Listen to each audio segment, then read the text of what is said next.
Good morning friend. आज हम मौद्रिक अर्थव्यवस्था, मौद्रिक अर्थशास्त्र BCom fourth semester Hindi medium के छात्रों को बैंकिंग के ऊपर मैं लेक्चर दूंगा। आज का टॉपिक है बैंकिंग, बैंक का अर्थ, परिभाषाएं, बैंकों के कार्य एवं बैंकों का महत्व, बैंकों के प्रकार, इस पर हम बात करेंगे। बैंक, मैं डॉक्टर अनिल रामटे के जीएस कॉमर्स कॉलेज वर्धा द्वारा ऑनलाइन लेक्चर, इस पर मैं बैंकिंग के ऊपर मैं लेक्चर देने जा रहा हूँ। बैंक का अर्थ एवं परिभाषा है।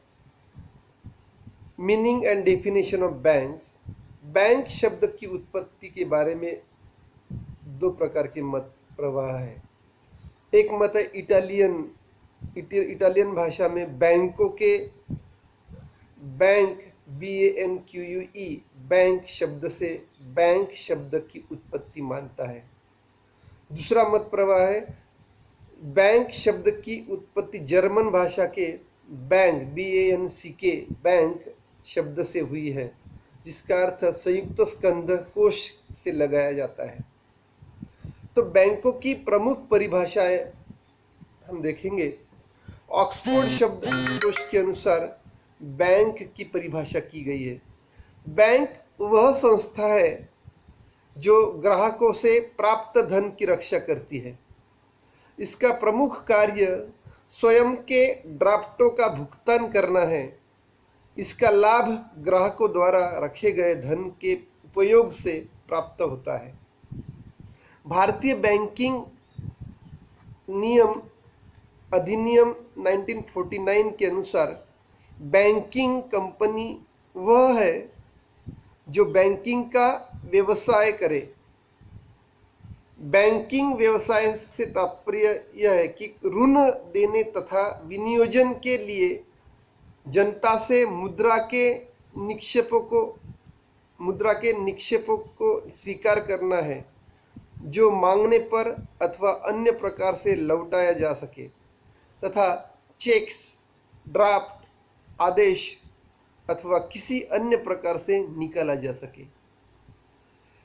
किनले के अनुसार बैंक की परिभाषा, बैंक वह संस्था है जो ऋण की सुरक्षा को ध्यान में रखते हुए ऐसे व्यक्तियों को जिन्हें उसकी आवश्यकता है मुद्रा उधार देती है, और जो व्यक्तियों की मुद्रा अपने पास जमा हेतु लेती है। क्राउथर के अनुसार बैंकर अपने व अन्य लोगों के ऋणों का व्यवसायी होता है। गिलबर्ट के अनुसार बैंक पूंजी अथवा अधिक शुद्ध शब्दों में मुद्रा का व्यवसायी है। बैंक एक ऐसी संस्था है जो अपने ग्राहकों के लिए मुद्रा एवं साख का लेन देन करता है।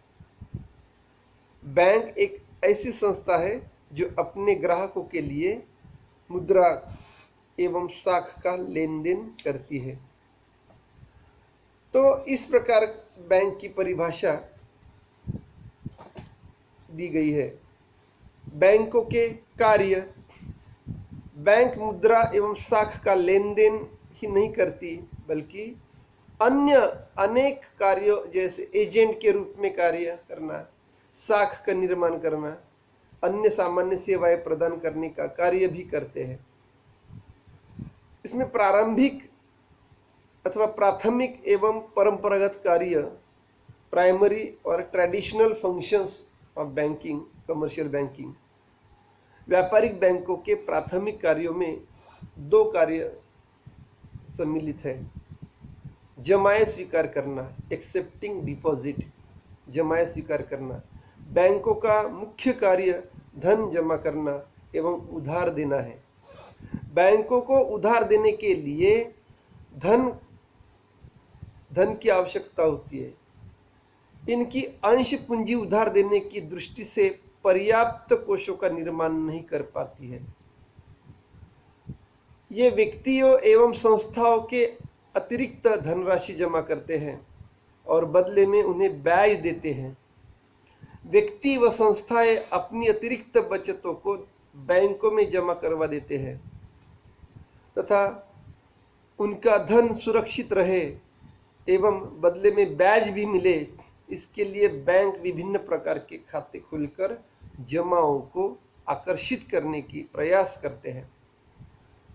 भारतीय बैंकों द्वारा निम्नलिखित खाते खोले जाते हैं, जैसे स्थायी जमा खाता, चालू खाता, बचत खाता, गृह बचत खाता, अनिश्चितकालीन जमा खाता, आवर्ती जमा खाता आदि। दूसरा बैंकों का कार्य है धन उधार देना, टू लेंड मनी, धन उधार देना। व्यापारिक बैंकों का दूसरा महत्व कार्य ग्राहकों को धन उधार देना है। यह कार्य इसलिए भी आवश्यक हो जाता है कि बैंकों को अपने पास जमा राशि का ब्याज देना होता है। बैंक इस जमा राशियों को अधिक ब्याज देकर उधार दे देते हैं। बैंक छोटी छोटी बचतों को एकत्रित कर उन्हें उत्पादक कार्यों के लिए उधार दे देते हैं। बैंक उद्योगपतियों, व्यापारियों, कृषकों, स्वरोजगार करने वाले व्यक्तियों आदि को ऋण देते हैं। व्यापारिक बैंक सामान्यतः निम्नलिखित प्रकार के ऋण प्रदान करते हैं: नगद साख, ऋण एवं अग्रिम, अधिविकर्ष, विनिमय विपत्रों की कटौती आदि। प्रतिनिधित्व संबंधी कार्य एजेंसी के रूप में जो फंक्शंस है, भारतीय व्यापारिक बैंक अपने ग्राहकों के अभिकर्ताओं के रूप में कार्य करते हुए उन्हें अनेक सेवाएं प्रदान करते हैं। इन सेवाओं के बदले बैंक निर्धारित शुल्क वसूल करते हैं। कुछ सेवाएं बैंक निःशुल्क भी प्रदान करते हैं। बैंकों द्वारा अभिकर्ता संबंधी कार्य किए जाते हैं: चेक, विनिमय बिल व साख पत्रों का संग्रहण एवं भुगतान करना, ग्राहकों के लिए भुगतान प्राप्त करना, ग्राहक की ओर से भुगतान करना, धन का हस्तांतरण करना, अंशों व प्रतिभूतियों का क्रय विक्रय करना, प्रबंधक, प्रन्यासी एवं निष्पादक के रूप में कार्य करना, अंशों व ऋण पत्रों के अभिगोपन का कार्य करना इत्यादि। सामान्य उपयोगी कार्य, general utilities functions of bank, commercial bank. आधुनिक व्यापारिक बैंक सामान्य उपयोगिता के कार्य करते हैं, जैसे साख पत्र, उपहार चेक, गश्ती पत्र, यात्री चेक, बैंक ड्राफ्ट आदि जारी करना, लॉकर सुविधा उपलब्ध करना, परियोजना रिपोर्ट तैयार करना, आंकड़ों एवं सूचनाओं का प्रकाशन करना, स्टॉक इन्वेस्ट योजना, सार्वजनिक ऋणों की व्यवस्था इत्यादि करना। व्यापारिक बैंकों के वर्जित कार्य, prohibited functions of bank. Banking नियमन अधिनियम 1949 द्वारा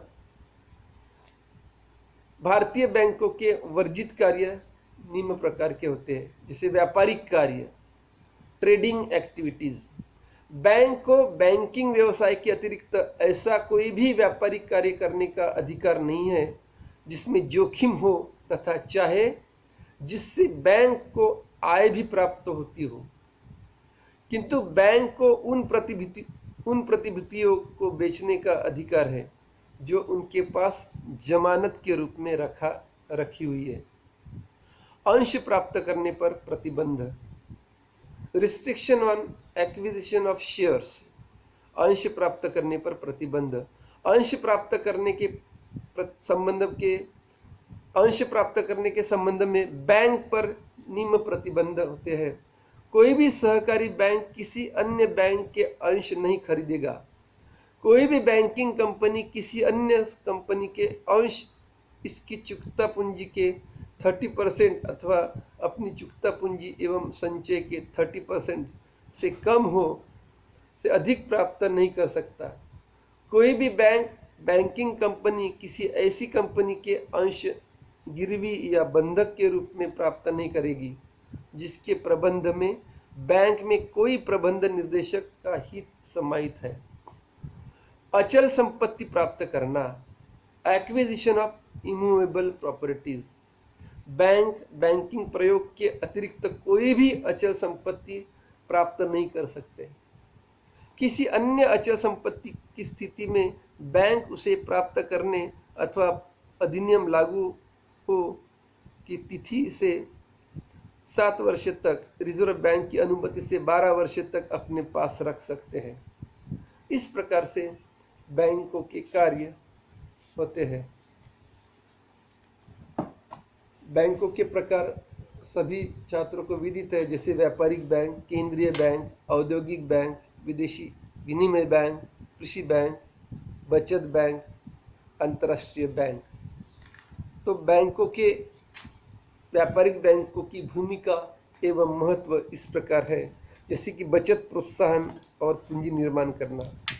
बैंकों द्वारा जमा डिपॉजिट पर ब्याज दिया जाता है और छोटी छोटी जमाओं को आकर्षित किया जाता है, जिससे जनता की बचत प्रवृत्ति को प्रोत्साहन प्राप्त होता है। बैंकों में इन बचतों के जमा होने के कारण देश में पूंजी निर्माण होती है। देश के आर्थिक विकास के लिए यह पूंजी महत्वपूर्ण सिद्ध होती है। वित्तीय सहायता करना, वित्तीय सहायता। बैंकों में एकत्रित वित्तीय कोषों को विभिन्न माध्यमों से अर्थव्यवस्था के विभिन्न क्षेत्रों में वित्तीय सहायता के रूप में निरंतर वितरित किया जाता है। इस वित्त का उपयोग उत्पादक क्षेत्रों में होता है। देश की आर्थिक प्रगति के लिए वित्त महत्वपूर्ण होता है। व्यापार एवं उद्योगों का विकास करना। उद्योग और व्यापार के लिए आवश्यक वित्तपूर्ति का स्रोत बैंक होता है। वित्तीय सुविधा प्राप्त होने के कारण उद्योगों का विकास होता है और देश में व्यापारिक बैंकों ने नियोजित औद्योगिक विकास में विशिष्ट भूमिका निभाई है। मौद्रिक नीति का अमल करना, विशेषतः विकासशील देश की आर्थिक गतिविधियों के विकास और आर्थिक स्थिरता के लिए केंद्रीय बैंक मौद्रिक नीति निर्माण करती है। आवश्यकता पड़ने पर उसमें परिवर्तन भी किया जाता है। मौद्रिक नीति के अमल करने में व्यापारिक बैंक सक्रिय सहयोगी होती है। साख चलन करना। साख चलन वर्तमान वाणिज्यिक युग में साख मुद्रा आर्थिक क्रियाओं को सफलता से संचालित कर रही है। सभी तरह के सौदों के भुगतान के लिए बैंक मुद्रा अर्थात चेक, ड्राफ्ट आदि का प्रयोग होता है और आंतरिक तथा विदेशी व्यापार में भी बैंक मुद्रा का विशेष स्थान होता है। ऋणों का मौद्रीकरण करना। व्यापारिक बैंक लोगों के ऋणों के बदले ऐसी प्रतिभूतियों को स्वीकार कर लेते हैं जिसे अन्य व्यक्ति ऋणियों के बारे में जानकारी के अभाव में स्वीकार नहीं करना चाहते। धन हस्तांतरण के संतुलन। व्यापारिक बैंक चेक, ड्राफ्ट आदि की सुविधा देते हैं, जिससे आर्थिक साधनों की गतिशीलता में बड़ी मात्रा में वृद्धि होती है। धन हस्तांतरण से ही देश के सभी भागों और क्षेत्रों में वित्तीय कोष स्थानांतरित होते हैं। धन हस्तांतरण से देश के क्षेत्रीय तथा स्थानों के असंतुलन में कमी आती है तथा संतुलित आर्थिक विकास संभव होता है। इस प्रकार व्यापारिक बैंकों की भूमिका एवं महत्व बतलाया जाता है। तो बैंक की परिभाषा किनले के अनुसार बतलाई है। बैंक ऐसी एक संस्था है जिसके पास लोगों द्वारा ऐसी अतिरिक्त कोषों को जमा किया जाता है जिनकी उन्हें आवश्यकता नहीं होती है, और ये इन कोषों की सुविधा या इन कोषों की सुरक्षा को ध्यान में रखते हुए ऐसे लोगों को उधार देती है जिन्हें इनकी आवश्यकता होती है। तो बैंक ऐसी एक संस्था है जिसके ऋण अन्य लोगों के ऋणों के परस्पर भुगतान के लिए स्वीकृत रूप से स्वीकार किए जाते हैं। इस प्रकार से बैंक का महत्व, बैंक की परिभाषाएं, बैंकों का कार्य बतलाया जाता है। Thank you.